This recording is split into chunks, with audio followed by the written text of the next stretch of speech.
नमस्कार दोस्तों। Good morning. आप सभी का स्वागत है आप सभी के अपने यूट्यूब चैनल परीक्षा के शिक्षा में।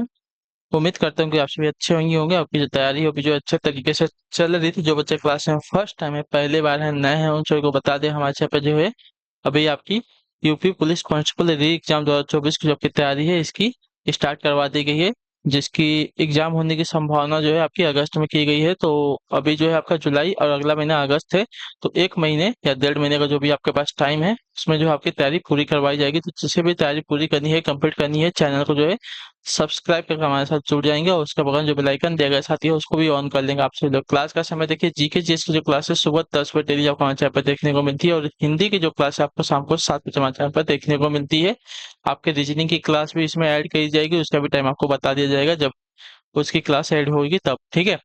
तो उसके लिए भी आप लोग चैनल को सब्सक्राइब करके हमारे साथ जुड़े रहेंगे। बाकी इंस्टाग्राम और टेलीग्राम का जो लिंक है नीचे डिस्क्रिप्शन मिल जाएगा, तो आप हमें वहाँ पे जाके क्या करेंगे, फॉलो कर लेंगे, टेलीग्राम को ज्वाइन कर लीजिए। यहाँ पे क्या डेली बेसिस जो क्लास का अपडेट है आपको ये दिया जाता है और जो आपका एग्जाम का अपडेट आएगा वो भी सब यहाँ पे बताया जाएगा। तो आप लोग यहाँ से जुड़े रहिएगा, ठीक है। तो चलें क्लास स्टार्ट करें। स्टार्ट करने से पहले जिसने अभी तक देखिए क्लास को लाइक नहीं किया, क्लास को लाइक कर देंगे, क्लास को अपने दोस्तों के साथ शेयर कर देंगे और जिसने चैनल को अभी तक सब्सक्राइब नहीं किया चैनल को सब्सक्राइब भी कर देंगे, ठीक है। तो चलिए क्लास स्टार्ट करते हैं। पहला क्वेश्चन देखते हैं आपका क्या देगा है। क्वेश्चन नंबर पहला दिया गया आपका, भारत का सर्वाधिक केसर उत्पादक राज्य या केंद्र शासित प्रदेश निम्नलिखित में से कौन सा है, बताइए। भारत का सर्वाधिक केसर उत्पादक राज्य या केंद्र शासित प्रदेश जो है निम्नलिखित में से कौन सा है। जम्मू कश्मीर है, पश्चिम बंगाल है, असम है या केरल।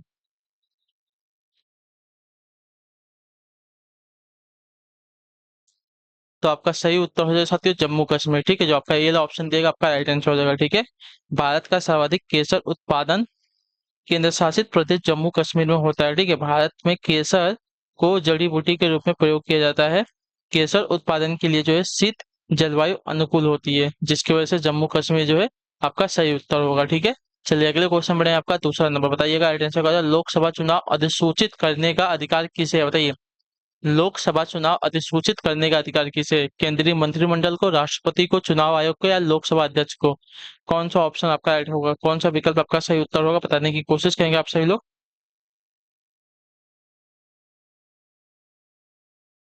तो लोकसभा चुनाव अधिसूचित करने का अधिकार जो है आपका चुनाव आयोग को होता है। तो जो आपका सी वाला ऑप्शन दिएगा आपका राइट आंसर हो जाएगा, ठीक है। क्लियर सभी को। लोकसभा चुनाव अधिसूचित करने का अधिकार जो है चुनाव आयोग का है। क्लियर। भारत में चुनाव आयोग की स्थापना आपकी 25 जनवरी 1950 को की गई थी, ठीक है। चुनाव आयोग में एक आपका मुख्य चुनाव आयुक्त और दो अन्य चुनाव आयुक्त होते हैं। क्लियर है। और जो आपका मुख्य चुनाव आयुक्त और अन्य चुनाव आयुक्तों की जो नियुक्ति है भारत के राष्ट्रपति के द्वारा की जाती है।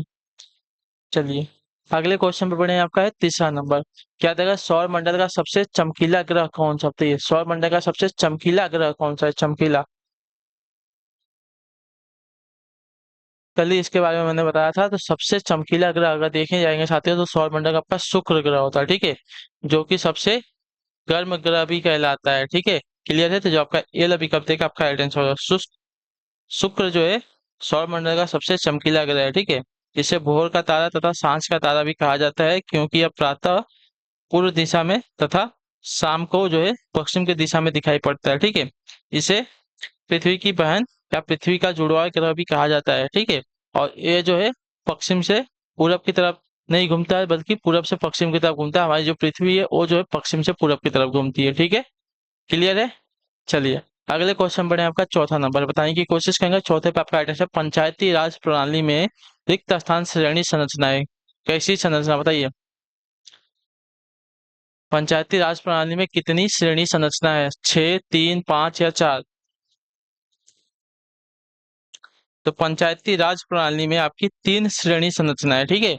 3 श्रेणी संरचना होती है। तो जो आपका दिया गया यहाँ पे बी वाला ऑप्शन आपका राइट आंसर है। एक तो ग्राम पंचायत, दूसरा क्षेत्र पंचायत और तीसरा जो आपका होता है जिला पंचायत यानी कि परिषद होता है, ठीक है। क्लियर है। चलिए अगला है आपका साथियों पांचवा नंबर प्रश्न, उत्तर देने की कोशिश कीजिएगा। राइट आंसर होगा, नीति आयोग किस प्रकार का निकाय है, बताइए।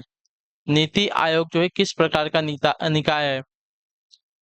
तो नीति आयोग की अगर बात की जाएगी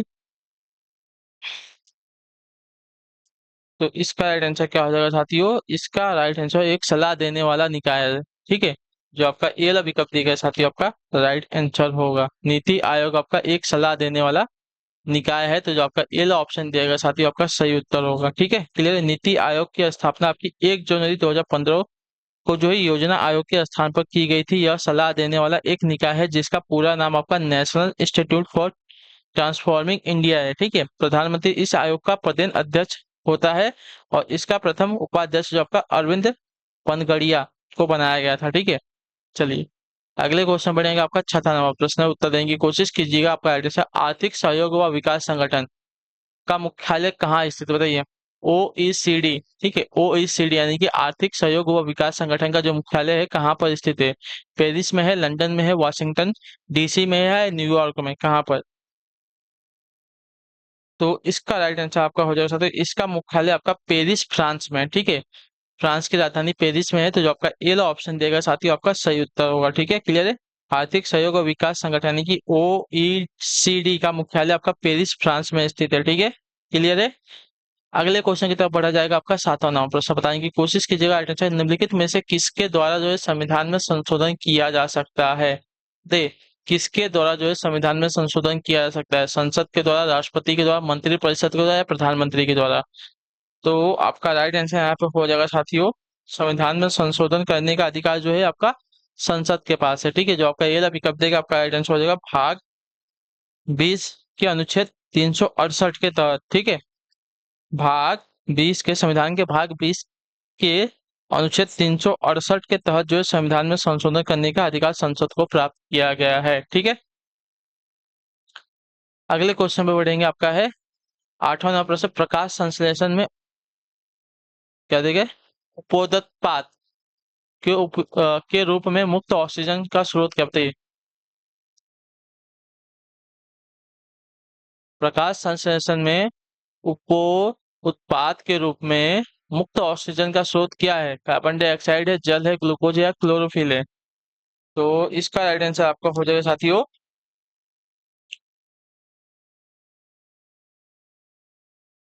जल। जो आपका बी वाला विकल्प देगा, आपका राइट आंसर हो जाएगा। ठीक है, प्रकाश संश्लेषण केवल हरे पौधे एवं कुछ जीवाणुओं में घटित होने वाली वह क्रिया है जिसमें पौधे के हरे भाग सौर ऊर्जा को ग्रहण कर वायुमंडल से ली गई कार्बन डाइऑक्साइड तथा भूमि से अवशोषित जल के द्वारा कार्बोहाइड्रेट का निर्माण करते हैं। ठीक है, इस प्रक्रिया में ऑक्सीजन एवं जल सहायक उत्पाद के रूप में निष्कासित होते हैं। ठीक है, तो यहाँ पे जो दिया गया है जल आपका राइट आंसर हो जाएगा। ऑक्सीजन भी आपका होता है लेकिन ऑक्सीजन ऑप्शन में नहीं दिया गया है। ठीक है, चलिए अगले क्वेश्चन बढ़ेंगे। आपका है क्वेश्चन नंबर 9। क्या देगा? दूध का दही में परिवर्तन होता है किसके द्वारा? बताइए। दूध का दही में परिवर्तन किसके द्वारा? जीवाणुओं के द्वारा, कवक के द्वारा, एंजाइम्स के द्वारा या इनमें से किसी के द्वारा नहीं?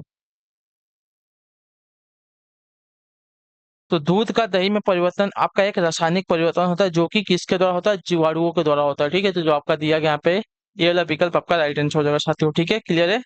लैक्टोबैसिल्स जीवाणु जो है दूध के लैक्टोज को लैक्टिक एसिड में बदल कर दूध को दही में परिवर्तित कर देते हैं। ठीक है, क्लियर है। चलिए अगले क्वेश्चन बढ़ेंगे। आपका क्वेश्चन नंबर 10 है, रक्त का वह घटक जो संपूर्ण रक्त वाहिनियों में इसके थक्के बनाने को रोकता है। मैंने इसके बारे में बताइए। मैंने इसके बारे में आपको बताया है, इसका आंसर देने की कोशिश करें। रक्त का वह घटक जो संपूर्ण रक्त वाहिनियों में इसके थक्के बनाने को रोकता है, वह कौन सा होता है?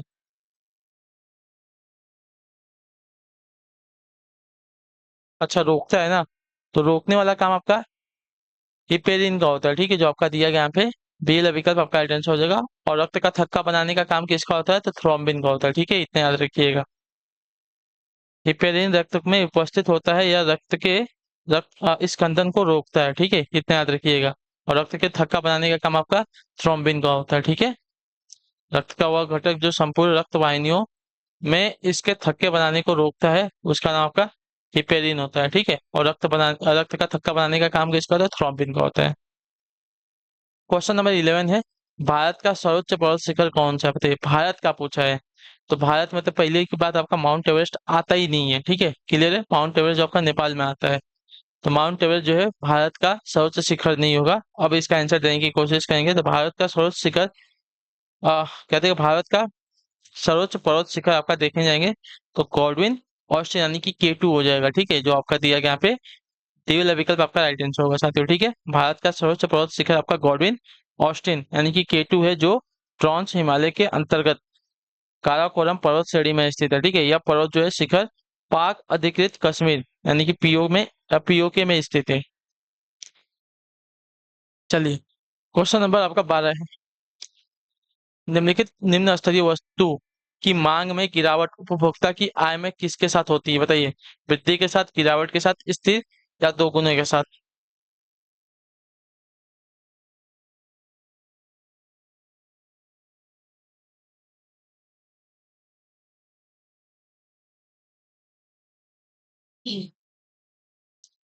तो किसी निम्न स्तरीय वस्तु में मांग की गिरावट जो आपके उपभोक्ता की आय में वृद्धि के साथ होती है। ठीक है, जो आपका ए वाला ऑप्शन देगा साथियों आपका राइट आंसर हो जाएगा।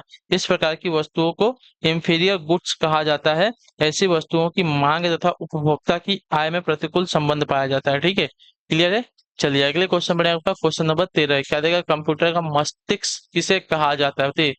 कंप्यूटर का मस्तिष्क किसे कहा जाता है, तो कंप्यूटर का मस्तिष्क आपका कहा जाता है CPU को, सेंट्रल प्रोसेसिंग यूनिट को। ठीक है, क्लियर है, क्योंकि ये कंप्यूटर के सभी कार्यों को एकत्रित कर संयोजित करता है और संपूर्ण प्रणाली को नियंत्रित करता है। ठीक है, चलिए अगला है आपका 14 नंबर प्रश्न, उत्तर देने की कोशिश कीजिएगा। राइट आंसर, मौलिक अधिकारों में संशोधन कौन कर सकता है, बताइए।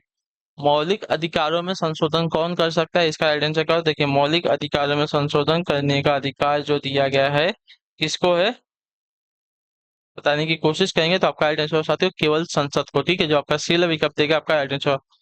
अनुच्छेद 35 केवल संसद को कुछ विशेष मूल अधिकारों को प्रभावी बनाने के लिए कानून बनाने की शक्ति प्रदान करता है। ठीक है, क्लियर है। क्वेश्चन नंबर आपका 15 है। चलिए उत्तर देने की कोशिश करेंगे। राइट आंसर, पृथ्वी की सतह पर सैलों के टूटने से रिक्त स्थान की प्रक्रिया होती है। अपवर्तन की, अपक्षय की, संघर्षण की या घर्षण की, किसकी, बताइए। पृथ्वी की सतह पर सैलों के टूटने से किसकी क्रिया होती है।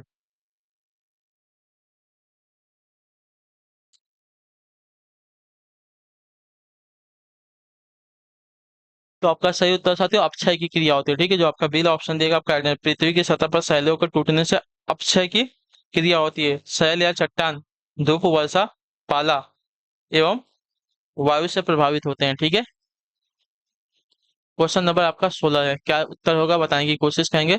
निम्नलिखित में से कौन सा भारत में मौद्रिक नीति का घटक नहीं है, बताइए। कौन सा जो है भारत में मौद्रिक नीति का घटक नहीं है। तो भारत में मौद्रिक नीति का घटक अगर देखा जाएगा तो आपका सार्वजनिक ऋण जो है आपका भारत में मौद्रिक नीति का घटक नहीं होता है। जो आपका डी वाला विकल्प देगा आपका साथियों सही उत्तर होगा। ठीक है, भारत में सार्वजनिक ऋण जो है आपका मौद्रिक नीति का घटक नहीं है। अर्थव्यवस्था में मुद्रा की मात्रा के प्रसार तथा संकुचन के प्रबंधन को मौद्रिक नीति कहा जाता है। यह मुद्रा एवं साख की मात्रा को नियमित एवं नियंत्रित करती है। ठीक है, चलिए अगले क्वेश्चन बढ़ेंगे आपका 17 नंबर प्रश्न, उत्तर देने की कोशिश करेंगे। चंद्रगुप्त मौर्य ने निम्नलिखित में से किस ग्रीक शासक को हराया था, बताइए। चंद्रगुप्त मौर्य ने निम्नलिखित में से किस ग्रीक शासक को हराया था साथियों। तो आपका राइट आंसर होगा सेल्यूकस निकेटर को। ठीक है, जो आपका दिया गया यहाँ पे ये वाला ऑप्शन आपका राइट आंसर हो जाएगा। ठीक, क्लियर। 305 ईसा पूर्व को जो है चंद्रगुप्त मौर्य का युद्ध यूनानी या ग्रीक शासक सेल्यूकस निकेटर से हुआ था, जिसमें सेल्यूकस की हार हुई थी। ठीक है, चलिए क्वेश्चन नंबर 18 है। क्लोरोफिल में कौन सा पोषक तत्व पाया जाता है, बताइए। क्लोरोफिल में कौन सा पोषक तत्व पाया जाता है, लोहा, मैग्नीशियम, मैग्नीज या कॉपर। उत्तर देने की कोशिश करेंगे, सही उत्तर क्या हो जाएगा। क्लोरोफिल में कौन सा पोषक तत्व पाया जाता है, तो क्लोरोफिल में अगर देखा जाएगा साथियों तो आपका होता है क्या, तो मैग्नीशियम। ठीक है, जो आपका बीएल पिकअप देगा आपका राइट आंसर होगा। ठीक है, प्रकाश संश्लेषण की प्रक्रिया क्लोरोफिल की उपस्थिति में संपन्न होती है, जिसमें मैग्नीशियम पाया जाता है। ठीक है, पत्तियों का हरा रंग क्लोरोफिल के कारण ही होता है। ठीक है, चलिए अगले क्वेश्चन बढ़ेंगे। क्वेश्चन नंबर 19 है। क्या देगा, भारतीय संविधान के किस अनुच्छेद में आपातकाल का प्रावधान है? बताइए।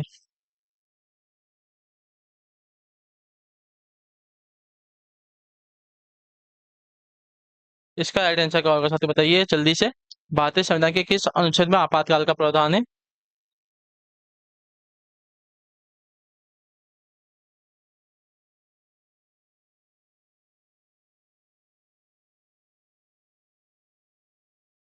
तो इसका राइट आंसर आपका हो जाएगा साथियों, आपातकाल का प्रावधान है किस अनुच्छेद में पूछा है, तो आपका राइट आंसर हो जाएगा साथियों अनुच्छेद 352 में। जो आपका बिल अभी कब देगा साथियों, आपका राइट आंसर होगा। ठीक है, क्लियर है।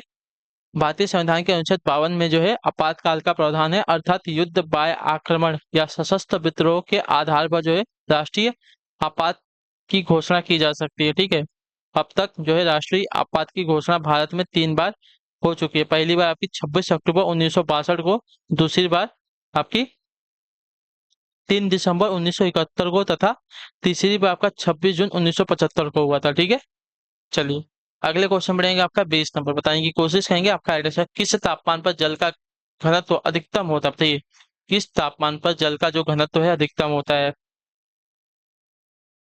तो आपका राइट आंसर 4 डिग्री सेल्सियस पर। ठीक है, जो आपका सी वाला विकल्प देगा आपका राइट आंसर होगा। ठीक है, 4 डिग्री सेल्सियस तापमान पर जो है जल का आयतन न्यूनतम तथा घनत्व अधिकतम होता है। ठीक है, आयतन आपका न्यूनतम होता है और घनत्व जो आपका होता है अधिकतम होता है। ठीक है, चलिए अगले क्वेश्चन पे बढ़ेंगे। आपका है 21 नंबर, जिला पंचायत सदस्य बनने के लिए प्रत्याशी की आयु कम से कम कितनी होनी चाहिए। जिला पंचायत का सदस्य बनने के लिए प्रत्याशी की जो आयु है कम से कम कितनी होनी चाहिए, तो इसका राइट आंसर आपका हो जाएगा साथियों कम से कम जो है 21 वर्ष होनी चाहिए। जो आपका सी ऑप्शन देगा साथियों आपका राइट आंसर। संविधान के अनुच्छेद 243 च के अनुसार जो है जिला पंचायत का सदस्य होने के लिए उम्मीदवार की जो आयु है कम से कम 21 वर्ष की होनी चाहिए। ठीक है, अगला है आपका है 22 नंबर प्रश्न, CAD का असंक्षिप्त नाम क्या, बताइए CAD का असंक्षिप्त नाम क्या है। तो CAD का असंक्षिप्त नाम अगर देखा जाए तो कंप्यूटर एडेड डिजाइन होता है। ठीक है, कैड। ठीक है, CAD कैड इसको बोलते हैं, तो इसका असंक्षिप्त नाम होता है कंप्यूटर एडेड डिजाइन। ठीक है, जो आपका बिल अभी कब देगा साथियों, आपका सही उत्तर होगा यहाँ पे। क्लियर, एक कंप्यूटर सिस्टम सॉफ्टवेयर है जिसके द्वारा किसी वस्तु, संस्थान या निगम की सुविधा अनुसार एक नक्शा प्रणाली की जो है बनाई जा सकती है। चलिए अगला है आपका 22-23 नंबर प्रश्न, उत्तर देने की कोशिश करेंगे। आइडिया से निम्नलिखित में से किसका आविष्कार सर हम्फ्री डेवी ने किया था, बताइए निम्नलिखित में से किसका आविष्कार जो है सर हम्फ्री डेवी ने किया था।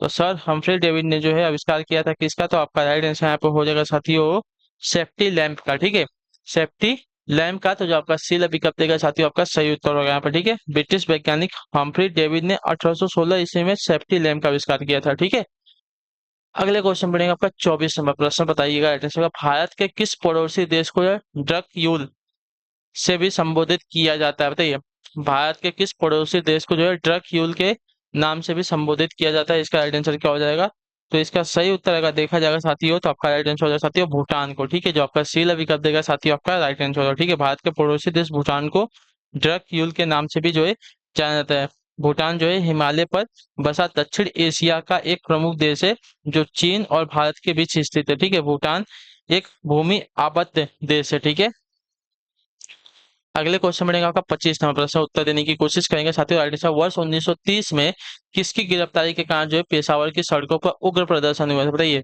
वर्ष 1930 में किसकी गिरफ्तारी के कारण जो है पेशावर की सड़कों पर उग्र प्रदर्शन किए गए थे। इसका राइट आंसर क्या हो जाएगा, तो इसका राइट आंसर आपका साथियों अब्दुल गफ्फार खान की। ठीक है, जो आपका दिया गया यहाँ पे ए वाला विकल्प साथियों आपका सही उत्तर होगा।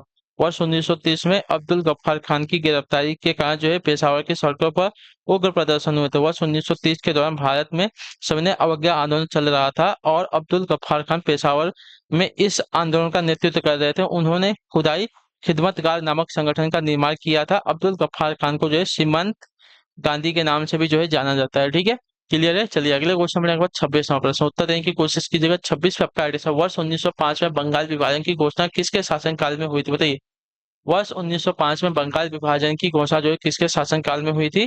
तो इसका राइट आंसर आपका हो जाएगा साथियों लॉर्ड कर्जन के। ठीक है, जो आपका सी विकल्प देगा साथियों आपका राइट आंसर हो जाएगा। वर्ष 1905 में बंगाल विभाजन की घोषणा आपकी लॉर्ड कर्जन के शासनकाल में हुई थी। ठीक, चलिए अगले क्वेश्चन बढ़ेंगे आपका 26वां प्रश्न, उत्तर दीजिए देने की कोशिश कीजिएगा। राइट आंसर का, भारत में सर्वप्रथम जनगणना कब की गई थी, बताइए भारत में सर्वप्रथम जनगणना कब की गई थी। तो भारत में सर्वप्रथम जनगणना की अगर बात की जाएगी तो आपका राइट आंसर यहाँ पे हो सकते हो 1872 ईस्वी में की गई थी। ठीक है, जो आपका पहला विकल्प देगा साथी आपका राइट आंसर। भारत में सर्वप्रथम जनगणना आपकी 1872 ईस्वी में लॉर्ड मेयो के शासनकाल में की गई थी। ठीक है, क्लियर है। परंतु विधिवत जनगणना आपकी 1881 में लॉर्ड रिपन के कार्यकाल में प्रारंभ हुई थी।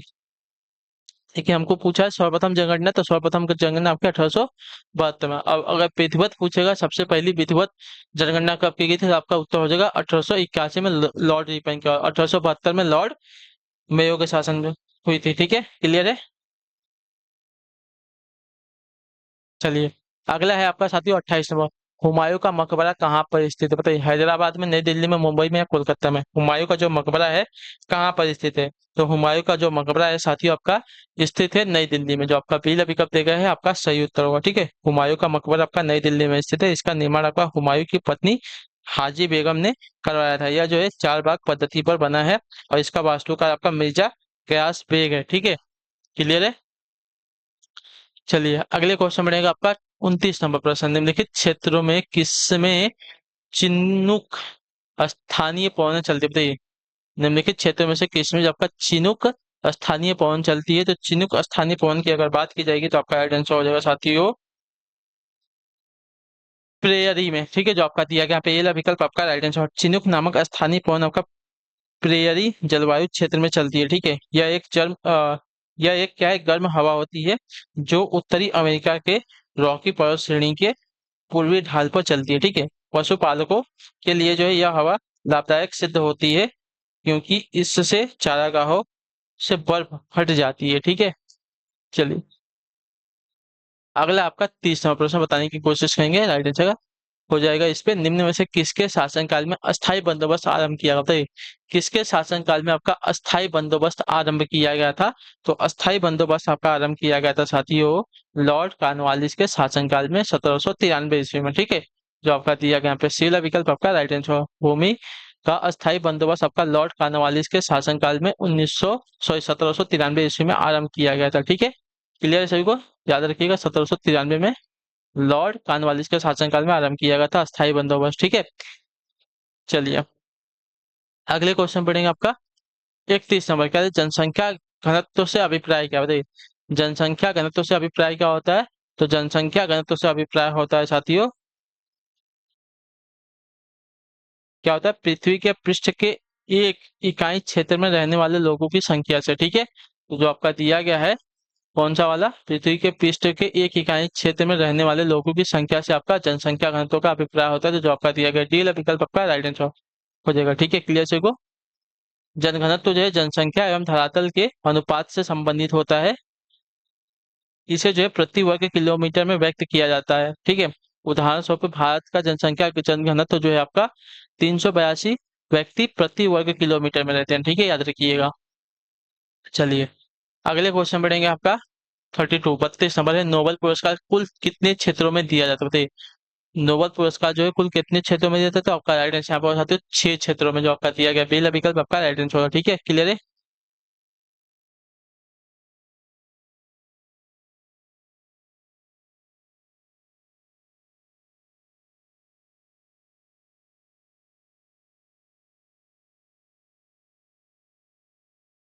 चलिए, अगला है आपका है 33 नंबर, 33 नंबर। क्या दिया गया है?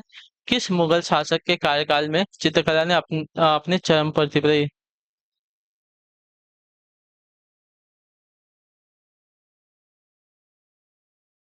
किस मुगल शासक के कार्यकाल में चित्रकला अपने चरम पर थी? इसका राइट आंसर क्या हो जाएगा? तो इसका सही उत्तर आपका हो जाएगा साथियों जहांगीर के। ठीक है, जो आपका दिया गया यहाँ पे पीला विकल्प आपका सही उत्तर हो जाएगा। ठीक है, जहांगीर के काल में मुगल चित्रकला का स्वर्ण युग कहा जाता है। ठीक है, इस काल में जो है छोटे आकार के चित्र यानी कि मिनिएचर बनाने की परंपरा की शुरुआत हुई थी। ठीक है, क्लियर है। अबुल अल हसन मंसूर बिशनदास मनोहर गोवर्धन बालचंद अकारिजा आदि जो है जहांगीर काल के प्रमुख चित्रकार थे। ठीक है, अगले क्वेश्चन बढ़ेंगे आपका 34। गुलामगिरी नामक पुस्तक इनमें से किसने लिखी है, बताइए। गुलामगिरी नामक पुस्तक जो है इनमें से किसने लिखी है? तो इसका राइट आंसर आपका हो जाएगा साथियों ज्योतिबा राव फुले ने। ठीक है, ज्योतिबा राव फुले ने गुलामगिरी नामक पुस्तक की रचना की है। तो जो आपका दिया गया ए विकल्प आपका राइट आंसर होगा। ठीक है, क्लियर है। पुणे महाराष्ट्र में जन्मे ये एक महान समाज सुधारक एवं दलित चिंतक थे। ठीक है, उन्होंने समाज में ब्राह्मणों के वर्चस्व को चुनौती दी थी तथा दलितों के उत्थान का जो है कार्य किया था इन्होंने। ठीक है, अगले क्वेश्चन बढ़ेंगे आपका 35 35 नंबर। विश्व में सर्वप्रथम किस देश ने जीएसटी लागू किया था? बताइए, विश्व में सर्वप्रथम किस देश ने जीएसटी लागू किया था? तो आपका राइट आंसर यहाँ पे हो जाएगा साथियों, किसने? तो इसका सही उत्तर आपका फ्रांस ने, ठीक है, जो आपका सी विकल्प देगा आपका सही उत्तर होगा। ठीक है, जीएसटी लागू करने वाला विश्व का पहला देश आपका फ्रांस है। ठीक है, जहां वर्ष 1954 में जीएसटी जो है लागू की गई थी। अभी तक जो है लगभग 170 देशों में जीएसटी लागू की गई है। ठीक है, अगले क्वेश्चन बढ़ेंगे आपका 36 नंबर। क्या देगा? संविधान का अनुच्छेद 22 सुनिश्चित करता है क्या? संविधान का अनुच्छेद 22 क्या सुनिश्चित करता है? तो आपका राइट आंसर यहाँ पे हो जाएगा साथियों, गिरफ्तारी के दौरान, ठीक है, गिरफ्तारी के दौरान हिरासत में दुर्व्यवहार से बचने का अधिकार। ठीक है, जो आपका सेल विकल्प देगा आपका राइट आंसर होगा। संविधान का अनुच्छेद 22 जो है गिरफ्तारी के दौरान या हिरासत में दुर्व्यवहार से बचने का अधिकार सुनिश्चित करता है। अर्थात यह जो है कुछ दशाओं में गिरफ्तारी और विरोध से संरक्षण प्रदान करता है। ठीक है, क्लियर है? चलिए अगले क्वेश्चन बढ़ेगा आपका 37 नंबर। बताने की कोशिश करेंगे। राइट आंसर, उत्तर प्रदेश में गन्ना अनुसंधान परिषद अवस्थित है कहाँ पर? बताइए, मेरठ में है, कानपुर में है, लखनऊ में है, शाहजहां क्या है, शाहजहांपुर में है। तो इसका सही उत्तर आपका हो जाएगा साथियों, गन्ना अनुसंधान परिषद जो है आपका कहाँ पर है? तो आपका राइट आंसर यहाँ पे हो जाएगा शाहजहांपुर में। ठीक है, जो आपका डीलर विकल्प देगा साथियों आपका 37 पे राइट आंसर। क्या देगा? वर्ष 1912 में, ठीक है, वर्ष 1912 में उत्तर प्रदेश गन्ना अनुसंधान परिषद की स्थापना आपके तत्कालीन कृषि निदेशक जॉर्ज क्लार्क ने शाहजहांपुर में की थी। ठीक है, उत्तर प्रदेश जो है गन्ना अनुसंधान परिषद शाहजहांपुर में स्थित है, जबकि भारतीय गन्ना अनुसंधान आपका संस्थान जो है आपका लखनऊ में स्थित है। ठीक है, उत्तर प्रदेश में गन्ना अनुसंधान परिषद की अगर बात की जाएगी तो यह जो है शाहजहांपुर में स्थित है, और बात की जाएगी आपकी भारतीय गन्ना अनुसंधान संस्थान की तो आपका लखनऊ में स्थित है। ठीक है, क्लियर है? दोनों में आपका डिफरेंस होना चाहिए। सिर्फ गन्ना अनुसंधान परिषद की बात की जाएगी तो आपका शाहजहांपुर में, और भारतीय गन्ना अनुसंधान संस्थान की बात की जाएगी तो आपका लखनऊ में स्थित है। ठीक है, अगले क्वेश्चन बढ़ेंगे 38 नंबर। आखिरी क्वेश्चन, निम्नलिखित में से किस वर्ष जो है संयुक्त प्रांत का नाम उत्तर प्रदेश किया गया था? बताइए, किस वर्ष जो है संयुक्त प्रांत का नाम उत्तर प्रदेश किया गया था? तो इसका सही उत्तर आपका हो जाएगा साथियों 1950 में। जो आपका बी विकल्प देगा आपका 24 जनवरी 1950 को जो संयुक्त प्रांत का नाम बदलकर उत्तर प्रदेश रखा गया। ठीक है, इसी कारण जो है 24 जनवरी को जो है प्रत्येक वर्ष 2018 से उत्तर प्रदेश दिवस जो है मनाया जाता है। ठीक है, क्लियर है? चलिए, तो इसी के साथ जो आपकी क्लास है आज की यहीं पे जीके जीएस की कंप्लीट होते हैं। आई होप कि आपकी जो क्लासेस आती है अच्छी लगी। अच्छी लगी क्लास को लाइक कर दीजिएगा, चैनल पे पहले हो तो चैनल को जो है सब्सक्राइब कर दीजिएगा, और हमें जो है कमेंट में अपनी राय जो है क्लास के बारे में जरूर दीजिएगा, आपको क्लास जो है कैसी लगी है। ठीक है, अपना फीडबैक जो है क्लास के बारे में दे के जाइएगा। बाकी हमें आपसे मिलते हैं आपकी अगली क्लास में, तब तक के लिए टाटा बाय बाय, जय हिंद जय भारत। आपसे क्लास से जुड़ने के लिए बहुत बहुत ही धन्यवाद साथियों।